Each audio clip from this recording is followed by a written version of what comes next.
el gustazo de saludar al economista, analista internacional, Alejandro Marcó del Pont. ¿Cómo te va, Alejandro?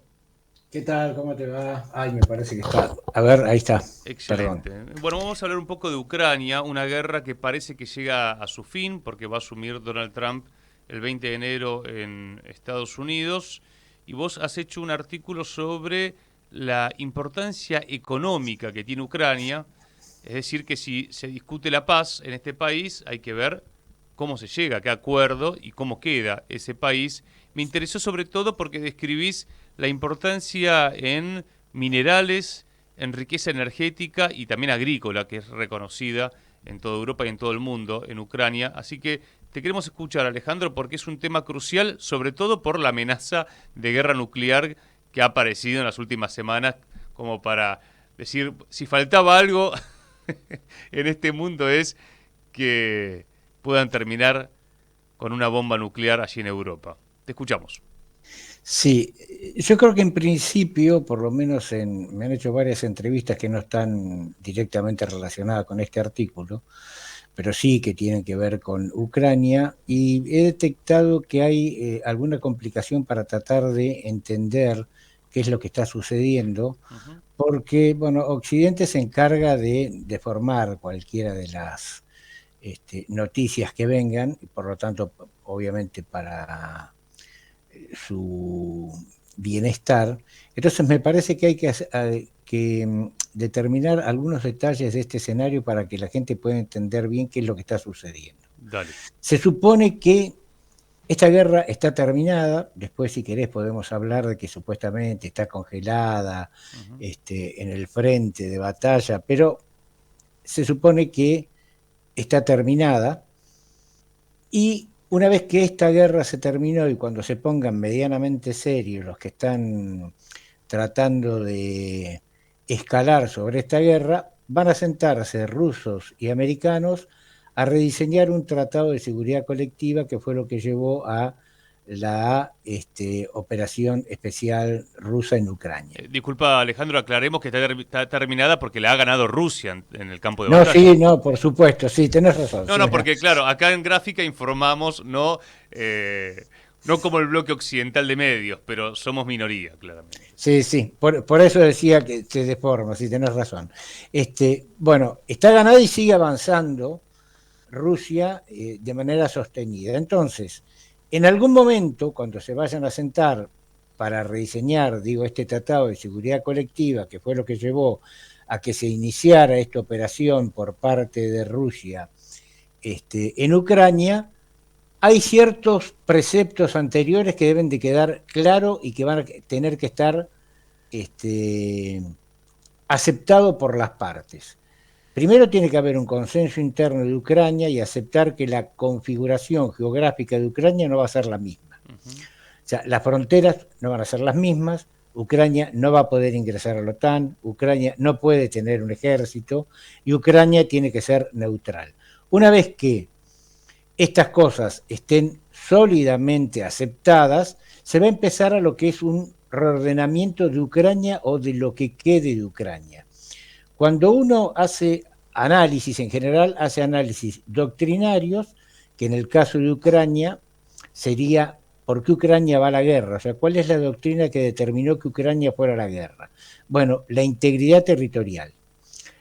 Y 3 años después, 1 millón de muertos después, con un desastre en infraestructura, los, eh, los que manejan la política de Ucrania llegaron al convencimiento de que no es necesario que exista esta integridad territorial, que ésta se puede llegar a pelear de manera diplomática.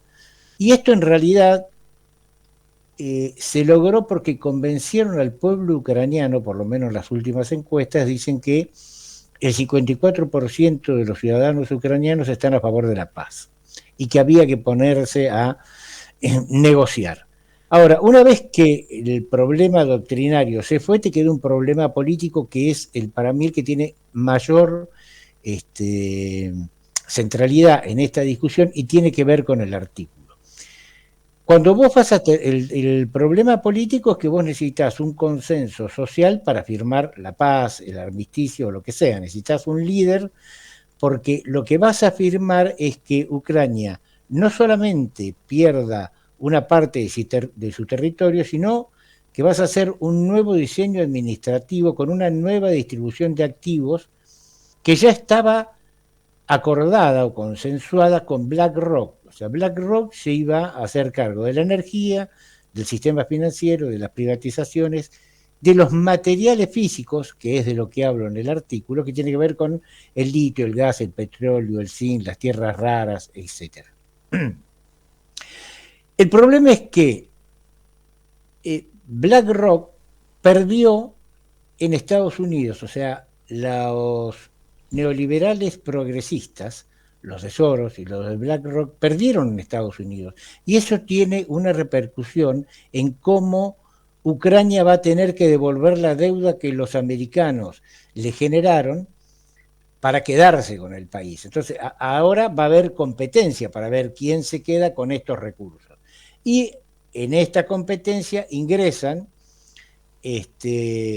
los europeos, que los europeos están rezagados, los atlantistas son gente que ha destruido, con la ayuda norteamericana, destruido Europa, pero ahora, en esta narrativa de un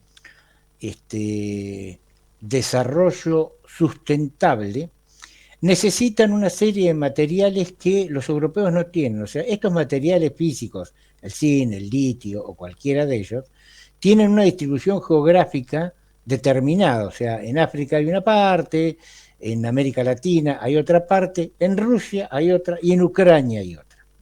Entonces, los europeos que tienen un relato acorde con un desarrollo sustentable y con una energía alternativa, no pueden hacerlo, más allá que esto ahora ya se sabe que es mentira y con Trump ganando esto va a ser completamente tirado a la basura, porque las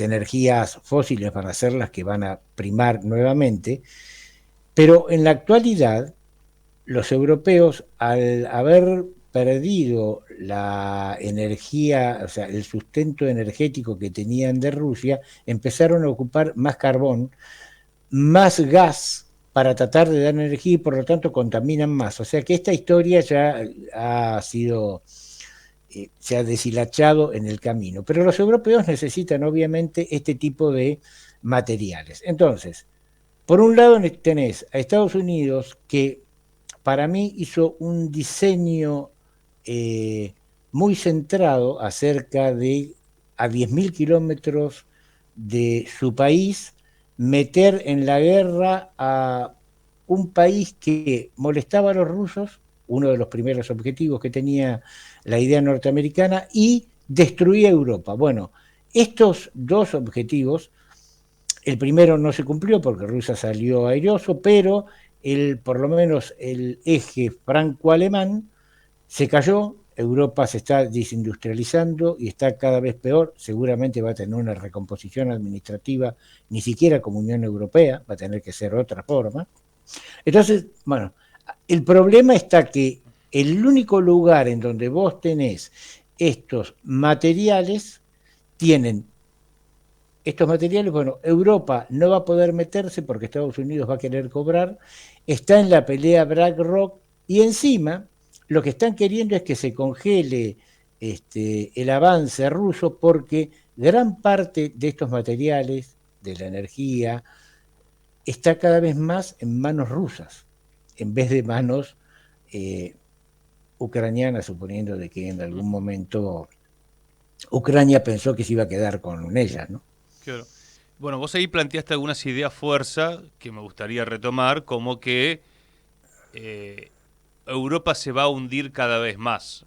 Sí. Cuando uno analiza Alemania, esa Alemania industrial en crisis, con las fábricas de Volkswagen cerrando, claro, se quedaron sin el gas ruso. Quizá a mí se me ocurría, mi hipótesis era, che, cuando se termine el conflicto de Ucrania, tendrían que retomar el vínculo con Rusia como para que vuelvan a tener gas ruso y quizá la industria pueda volver a funcionar. ¿Eso no lo ves como posible? No. ¿Por qué? No porque han implementado una rusofobia tan monstruosa que es muy difícil volver a los niveles anteriores, Pero primero. es un tiro en el pie, digamos. Sí, sí. Pero, Segundo, disculpa es Alejandro, que pero hay nacionalismos que han surgido, que son antiatlantistas, como Le Pen, bueno, en Alemania sí, hay diferentes, digamos, están los ultraderechistas y también hay izquierdistas que dicen, quizá la izquierda y la derecha son conceptos que no nos quedan cómodos como para discutir esto, pero sí no, yo estoy de serían, acuerdo claro, serían con el nacionalismos que concepto. lo que dicen es, che, no nos conviene estar lejos de Rusia, nos conviene la Unión Euroasiática como para aprovechar el gas ruso para volver a ser la Europa que fuimos. Sí, por eso yo decía de que la Unión Europea se va a reconfigurar, o sea, va a tener que hacer una nueva unión administrativa que no va a ser la misma que está ahora. El problema es que esta reconfiguración administrativa de la Unión Europea va a ser la sumatoria de las reconfiguraciones internas de cada uno de los países, que es lo que decís vos, o sea, los países, la mayoría de los países han tendido hacia el conservadurismo y hacia la derecha, pero no solamente porque el Islam no invade Europa, sino porque están en contra de la guerra. ¿Cierto? Y porque entienden, aparte, que el gas ruso es necesario. El problema es que, si bien Rusia se sigue sintiendo europeo, ya ha sustituido lo que le daba Europa por Asia. Entonces, Ujú. la vuelta a ser el suministro de un modelo de negocios barato con esta energía, me parece que es muy difícil de implementar. Y por otro lado, creo que esta reconfiguración europea, en donde también creo que se va a meter Gran Bretaña, se va a dar con el tiempo, porque va a ser, insisto, la reconfiguración de cada una de los estados que componen la Unión Europea y que terminan mandando al Congreso Europeo sus representantes, que van a ser cada vez más de derecha, que eso es cierto, más nacionalistas o más en contra del atlantismo. Lo que pasa es que hasta ahora, yo te digo lo que pasó hasta ahora, quienes destruyeron Europa son los que tienen la solución para sacarla de la destrucción, que es Draghi, por ejemplo. O sea, hay toda una política que tiene que ver con la reconfiguración bélica europea, con la reconfiguración industrial europea, en la cual necesitan que la ciudadanía europea pague los tributos necesarios Ujú. para que esta reconfiguración se dé, que ya le pusieron valor, son 800.000 millones de euros al año. Y el problema es si esto va a funcionar, porque lo que tenés es una Europa en decadencia. O sea, lo que está muy claro es que los años de dominación eurocéntrica o occidental no están más.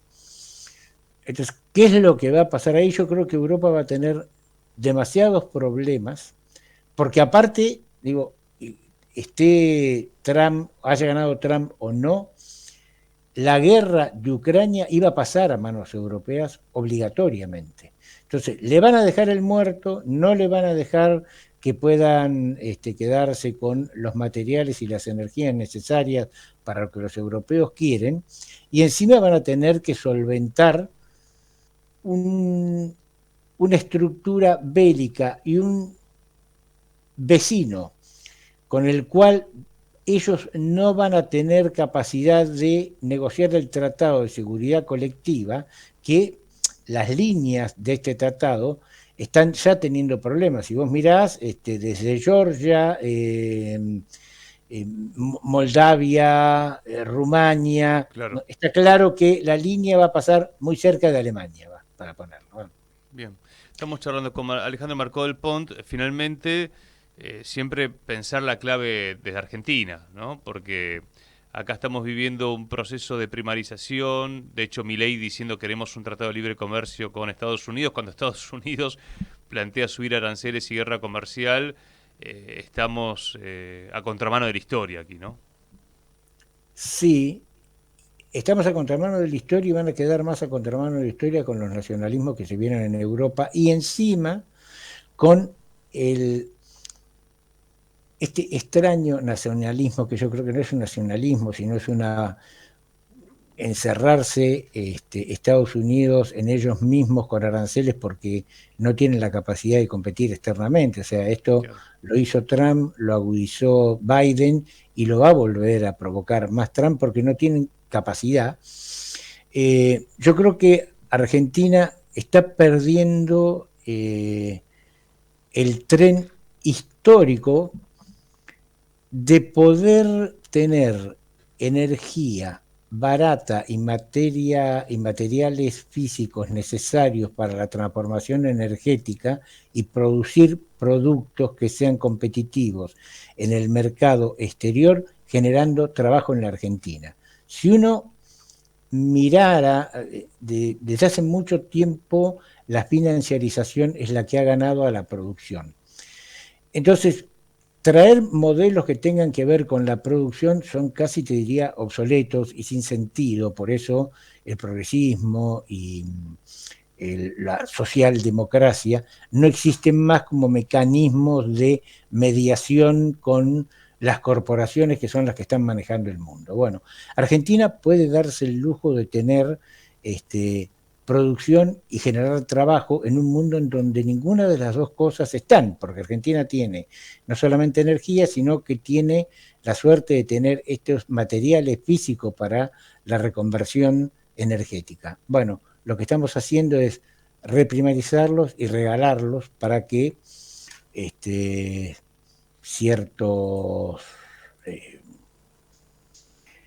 ciertas empresas ganen de una manera brutal dinero. Si uno mira, hay un informe hecho por el Instituto de Lozano, de Claudio Lozano, Sí. en donde muestra los ganadores de los primeros 6 meses de Milei.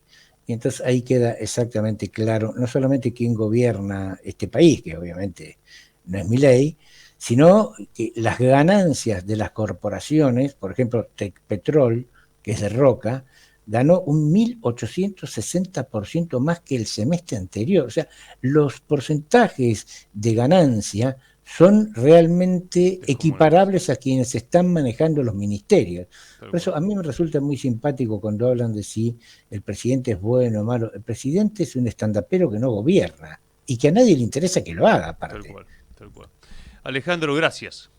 No, faltaba más. Gracias a ustedes por invitarme. Alejandro Marcó del Pont, lo pueden leer en El Tábano Economista.